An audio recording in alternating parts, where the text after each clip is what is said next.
Hi everyone, welcome back. Thanks for joining us today. We've got a brand new story to share with you. So let's begin. My name is Tyler. I've never cared much about putting my life on display. So when I met Shannon, it felt like stepping into another world. It started pretty casually. I had met her at a mutual friend's event, not knowing much about who she really was online. From there, we got talking. At the time, I had no idea she had a massive following. I didn't know she was what people now call a mini celebrity on TikTok. She had thousands of followers, went live often, and had fans who looked up to her like she was a star. But honestly, that didn't mean anything to me. I wasn't interested in her for what she posted or how many likes she got. I was just intrigued by the woman behind the screen. Early on, Shannon made it clear she enjoyed the spotlight.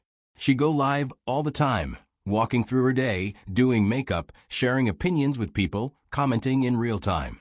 I remember watching one of those lives and feeling like I was in a fishbowl. That lifestyle was everything I avoided.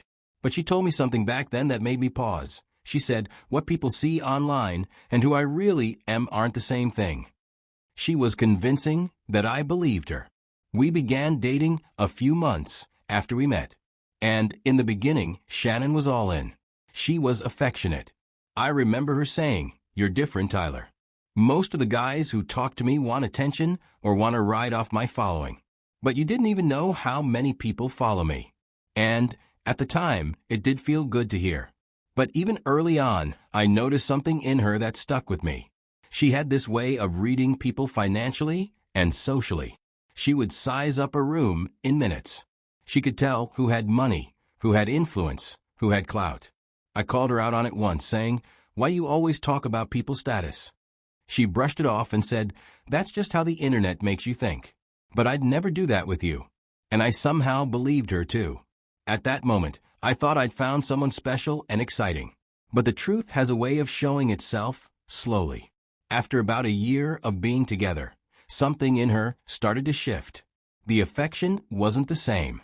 She became more distant, less present, even when we were in the same room. At first, I thought maybe she was just overwhelmed. Shannon was constantly juggling brand deals, content creation, DMs, and appearances. It made sense that she might be tired. But then I noticed she was still making time for everything else except me. One of the things that had always made me a bit uncomfortable was her constant live streaming when she came around. It was her thing, and I respected that, but I had boundaries. I never wanted to appear on camera. I value my privacy, and I didn't want to be part of the performance. I told her that from day one, and she said she understood. But over time, she started to resent it. She'd call me boring. "Everyone else's boyfriend joins in. Why can't you just lighten up?" She'd say. I didn't want to fight, so I let the comments slide. Eventually, it felt like our relationship became a background prop in the life she wanted people to see online. When we did spend time together, she acted like she was doing me a favor, like her presence was something I should be grateful for. When I tried to bring it up, tell her I felt us drifting apart, it would turn into an argument. She'd get defensive, say I was too sensitive, accuse me of trying to bring her down. So I'd retreat. But that space kept growing. It got worse. She started making little comparisons that stuck in the back of my mind. Comments like, if I really wanted to, I could pull a guy like that without even trying. At first, I thought they were harmless jokes. I told myself not to be insecure. But deep down, they didn't feel like jokes. They felt like warnings I chose to ignore. Despite all of this, I still believed in what we had, or what we could have if we just worked a little harder at it. I wanted to build a future together. So I proposed. I got her a beautiful ring. I picked it myself. I thought the moment would matter more than the price tag. And for a second, it seemed like it did. She said yes. But not long after, I noticed she stopped wearing the ring. When I asked her why, she admitted it wasn't the kind of ring she envisioned. She wanted something bigger, more on brand for someone with her status. Still, she didn't say she didn't want to marry me, just that the ring wasn't her style. I could have been angry. I could have taken offense. But I let it go. I told myself the commitment mattered more than the jewelry. I pushed my hurt aside and focused on the wedding plans, thinking maybe everything would fall into place once we got through this stressful season. But in hindsight, that was just me clinging to a version of her. Planning the wedding with Shannon started off the moment I told her it would be a destination wedding. Her eyes lit up. You'd think I had just handed her a golden ticket to the life she always wanted. She was over the moon, fantasizing about it for days on end. Every conversation we had seemed to circle back to the palm trees, the outfits, the drone shots, the Instagram-worthy sunsets. And at first, I chalked it up to excitement. I figured maybe this was just how some people expressed joy. But looking back, it wasn't really about us. It was about what people would see. As the wedding date crept closer, her excitement didn't deepen. It just widened. She wasn't talking about what kind of vows we'd write or how we'd grow together after the big day. Instead, it became all about who would be watching, how many likes a photo of her walking down the aisle would get, or what kind of comments she could expect from her followers. She'd go on and on about what her friends said when she showed them the venue or talked about the dress. And I noticed something. When it was just the two of us, she wasn't really with me. She was still performing, still measuring the moment by how it might look online. She got a customized wedding gown, completely tailored to her figure. It wasn't just a dress, it was practically a statement piece. I couldn't help but notice how much energy she poured into how she'd appear, compared to how little time we spent talking about what kind of marriage we wanted to build. Whenever I'd bring up something personal, she'd quickly pivot back to image talk. She'd say, laughing, "Or everyone's dying to know what shade of purple we're using for the bridesmaids." And I'd sit there, nodding along, wondering if anyone cared about the stuff that actually mattered. I realized then that I wasn't just marrying her. I was marrying her public image too. And that was never part of what I wanted. I wasn't trying to be a side character in a story she was curating for strangers on the internet. I just wanted something real. A moment between two people who love each other. But it was becoming painfully clear that her idea of a dream wedding had little to do with us and everything to do with optics. I knew Shannon was going to have a bachelorette party. That wasn't the issue. We had talked about it. And I knew her friends were flying in, renting a suite, doing the whole girls' night thing. She was excited. I told her to have fun. What I didn't expect was that the whole thing would be broadcast live to the internet. I was at home that night relaxing. I had just finished responding to a few emails when a notification popped up on my phone. Shannon is live. Out of curiosity, I clicked. I didn't think much of it. I figured it would be her showing off the venue or just checking in with her followers for a quick hello. The camera was on. The music was loud. Shannon and all her friends were in matching purple robes, clearly having a good time. They were drinking champagne, dancing, taking selfies, and reading out messages from her followers. It looked like one of those over-the-top girls' nights you see on Instagram. A lot of lights, noise, and performance. I sat there watching for a while, just observing. At first, it was harmless. Just friends being loud and hyped up. Then Shannon, the woman I was supposed to marry in a few days, took the mic. She was visibly drunk, slurring a little, carefree, laughing too loud. She started reading out comments from the chat, joking with people. But then she said something that hit me like a truck. She laughed and looked straight into the camera and asked, "Should I even marry him? I mean, he's nice and all, but ugh." The room exploded with laughter. One of her friends shouted from the background, "Girl, you don't got to go through with it."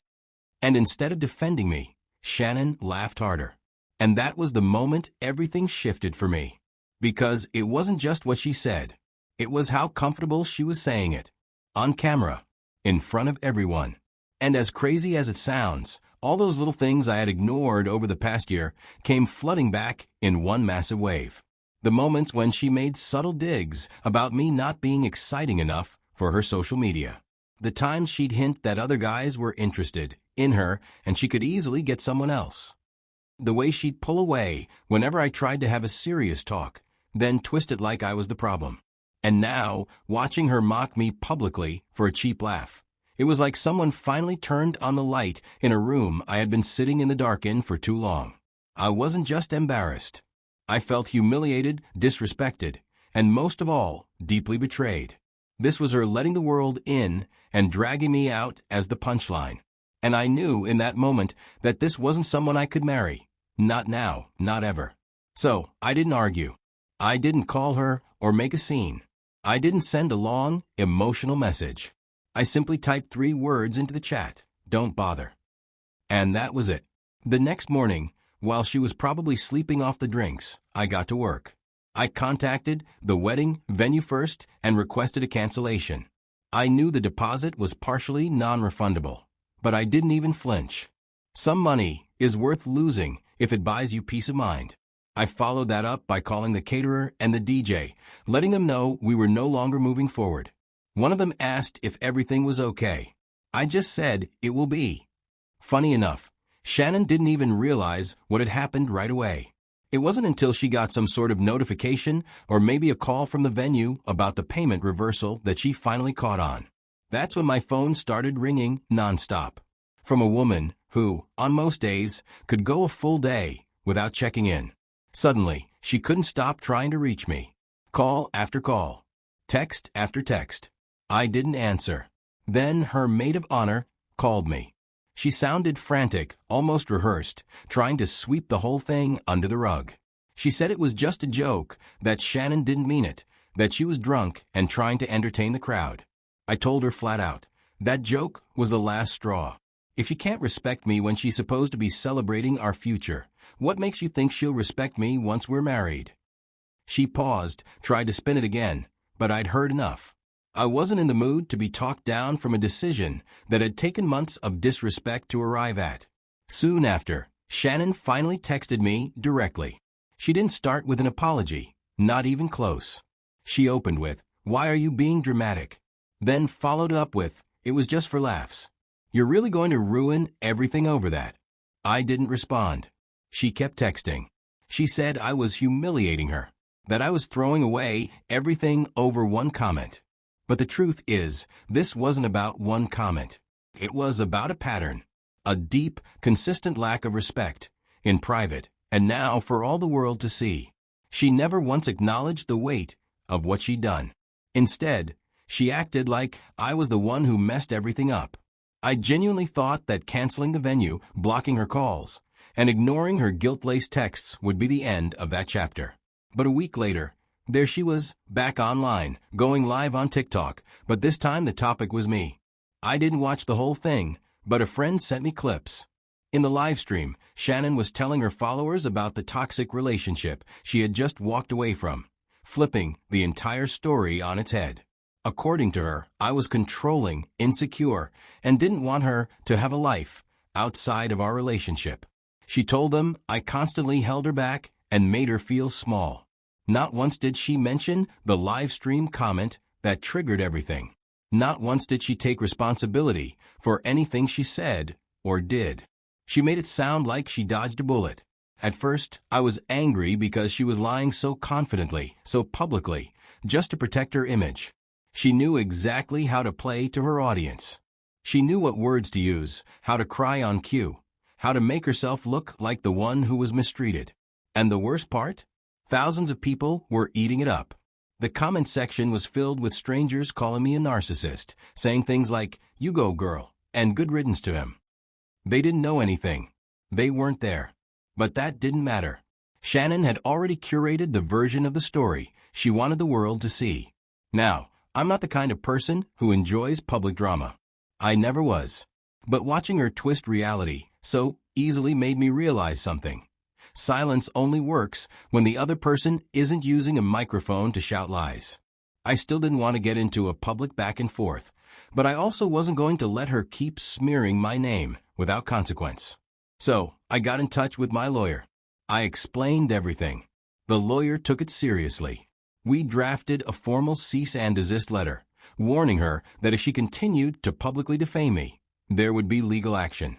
She received it within days, and not surprisingly, she didn't go live again for a while. Whatever she had planned, whatever part 2 she was hoping to post, it never happened. She didn't respond directly to the letter, but the silence that followed was loud enough. Even now, I don't think Shannon ever truly believed she was in the wrong. In her mind, she's still the victim of a man who didn't support her dreams or understand her lifestyle. And maybe that's what she'll always believe. That's fine. I've accepted that. I needed to draw a line between what I was willing to tolerate and what I simply couldn't anymore.